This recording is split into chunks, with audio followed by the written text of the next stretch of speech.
मारुद्र्याय अशोक वाटिकेमध्ये येतात आणि दुरूनच सीतामाईंना पाहतात. राज्यं वा त्रिषु लोकेषु सीता वा जनकात्मजा त्रैलोक्य राज्यं सकलं सीतायाः नाप्नुयात् कलाम. त्रैलोक्याचं राज्य सुद्धा सीतामाईंवरून ओवाळून टाकावं इतक्या त्या दिव्य अद्भुत आणि महान आहेत. एका रामरायांच्या भेटीची आशा बाळगून त्या प्राण धारण करून आहेत. मना राघवे वीण आशा नको रे, मना मानवाची नको कीर्ती तुरे. जया वर्णिती वेदशास्त्रे पुराणे, तया वर्णिता सर्वहि श्लाघ्यवाणी. जय जय रघुवीर समर्थ. रामायण आणि मनाचे श्लोक पॅरलल जातात बरं का.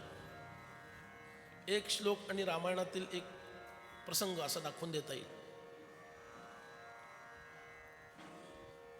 आणि एक महत्वाची गोष्ट हनुमंतांच्या लक्षात आली. किती सूक्ष्म निरीक्षण आहे. 3 गोष्टी आजूबाजूला आहेत.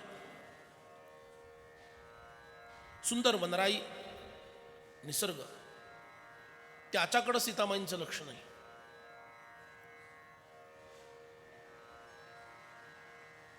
सुंदर सुंदर खाद्यपदार्थ, ज्याचं अन्न खाता त्याच्यासारखी बुद्धी होते. म्हणून सीतामाईंनी 10 महिने लंकेतील अन्न पाण्याचा त्याग केलेला आहे, ग्रहण केलेलं नाही. फक्त आपल्या स्वत्वबळावर त्या टिकून आहेत. विचार करा.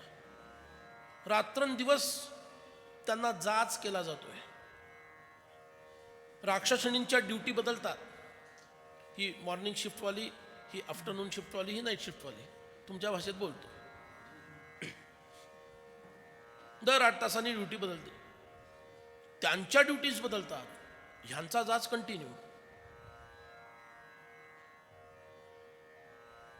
अशा एका स्त्रीचा तुम्ही विचार करा की जिला दिवस रात्र टॉर्चर केलं जातंय.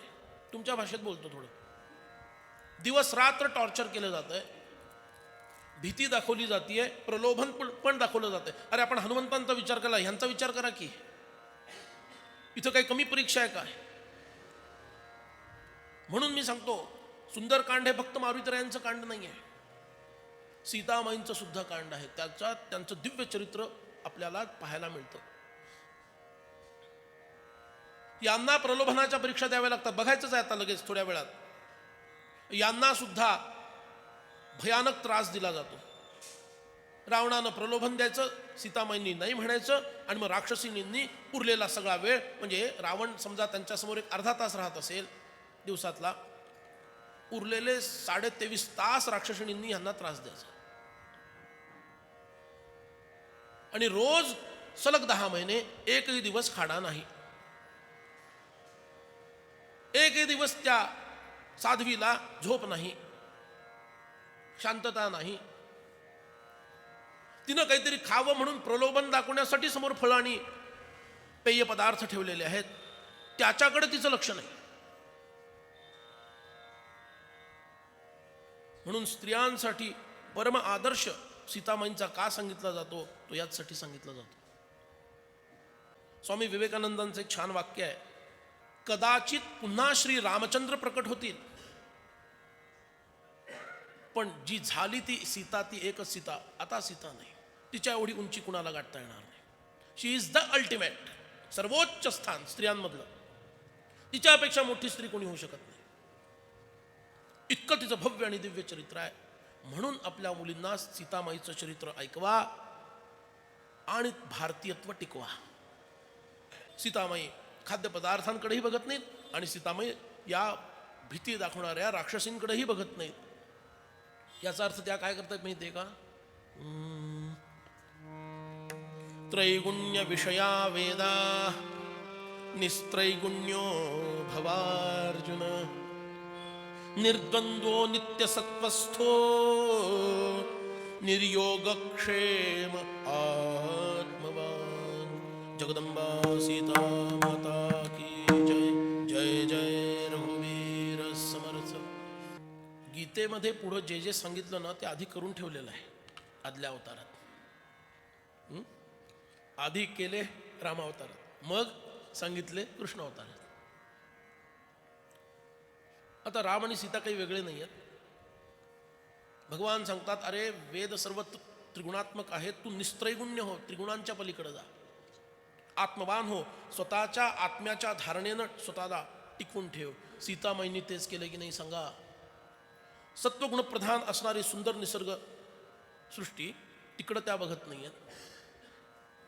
हवं हवं असं वाटावं असं सुंदर खाद्य आणि पेय रजोगुणप्रधान असणारं तिकडं त्यांचं लक्ष नाही आहे. आणि भय निर्माण करतील अशा राक्षसी तमोगुणप्रधान असणाऱ्या त्यांच्याकडेही सीतामाईंचं लक्ष नाही. निस्त्रैगुण्यो भवार्जुन करून दाखवलंय आधी. या तिघांच्याही पलीकडे असणाऱ्या सच्चिदानंद परमात्मा भगवान श्री रामचंद्र यांच्या सगुण रूपाला ज्यांनी हृदयामध्ये धारण केलं त्या सीतामाई सदैव त्यांच्या स्मरणामध्ये आणि त्यांच्या ध्यानामध्येच आहेत असं हनुमंतरायांना दुरून पाहिल्यानंतर लक्षात आलं. काय धन्य हनुमान आहेत की त्यांना हे सर्व दिसतंय. आणि हनुमंतांच्या मुखातून एक सहज श्लोकार्ध बाहेर पडला. भरतानाम परम नार्या शोभनम भूषणादपि. पहा, एक प्रश्न आहे. सर्वश्रेष्ठ अलंकार कोणता आहे तुमच्या दृष्टीनं? डोक्यावरचा का पायातला, कमरेतला, गळ्यातला, कानातला? सर्वश्रेष्ठ अलंकार कोणता? सोन्याचा की चांदीचा की कशाचा? मारुतीराय काय म्हणतात त्या का पटलं नाही तर त्यांच्याशी भांडायचं. माझा संबंध, माझं सांगायचं काम आहे. महिलांसाठी सर्वश्रेष्ठ अलंकार म्हणजे तिचा पती हा आहे. काय सांगितलं? जो असल्यामुळं तिच्या देहावर अलंकार शोभून दिसतात आणि जो नसेल तर तिनं अलंकार घालणं हे दूषणावह ठरतं. म्हणून सर्वश्रेष्ठ अलंकार कोण झाला? महिलांचा. भर्ता नाम परम नार्याः शोभनम भूषणादपि. तो सर्वश्रेष्ठ असणाऱ्या आभूषणापेक्षाही अधिक शोभून दिसणारा आहे. त्याचं नाव काय आहे? पती. आत्ता जे काही घटस्फोटाची प्रकरणं आहेत ना, ही एका क्षणात बंद पाडायचा हा उपाय आहे. मारुतीरायांनी सांगून ठेवला आहे. एका क्षणात. भरता नाम, हा भरता हाच आमचा काय आहे? सर्वश्रेष्ठ आभूषण आहे. सध्याची परिस्थिती काय आहे? अगदी विरुद्ध आहे. आणि भडकवलं जातं, मुद्दाम भडकवलं जातं. तरुण मुलींना भडकवलं जातं, तुलना करायला लावली जाते. आम्ही गडावरती युवती शिबिर वगैरे घेतो, युवक शिबिर सुद्धा घेतो. पण दोघांच्या विचारसरणीमध्ये इतका प्रचंड फरक आहे हे ते शिबिर घेतल्यानंतर आमच्या लक्षात यायला लागलं. यांच्या समोरचे प्रश्न काय? कारण आम्ही प्रश्नोत्तराचा एक तास ठेवतो, एक तासभर असतो, तास कधी कधी 1.5 तास पण होतो. कारण त्यांचे प्रश्न सोडवणं हे आपलं प्रथम कर्तव्य आहे तरुणांचं, बरोबर ना? आणि समर्थ काय म्हणतात, श्रीधर स्वामी काय म्हणतात, अशी आपली उत्तर असतात. त्याला धरूनच आपल्या मनातलं बोलायचं नाही. ते ह्या मुलांचे प्रश्न वेगळे आहेत आणि मुलींचे प्रश्न वेगळेच आहेत. मुलींचे बहुतांश प्रश्न हे तुलनात्मक आहेत मुलांशी.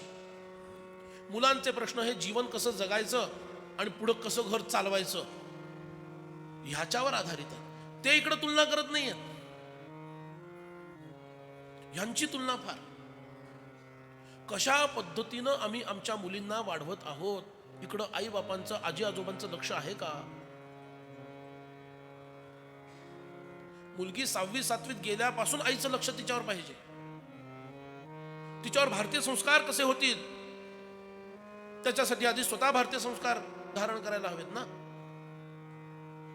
मेन तोच तर प्रॉब्लेम झालाय. तुमच्याबद्दल बोलत नाही, रागवू नका, बाहेरचं सांगतोय.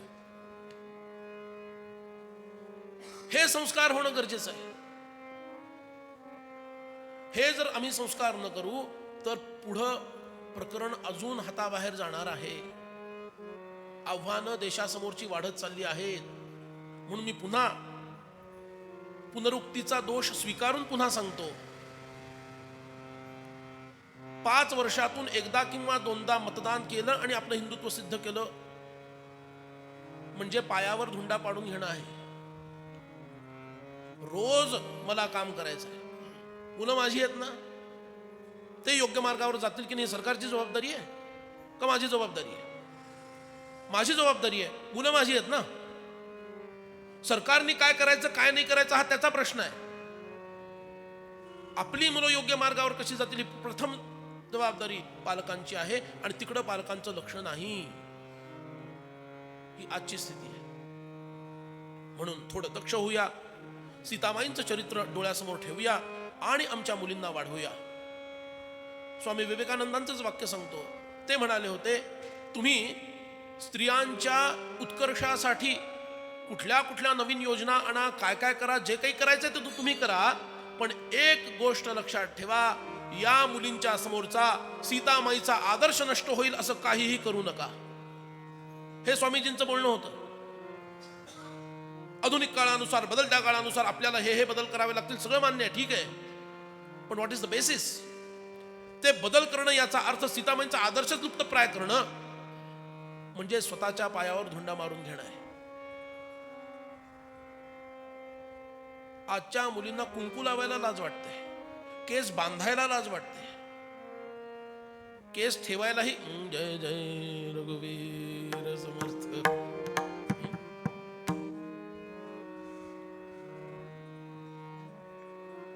नीट विचार व्हायला हवा.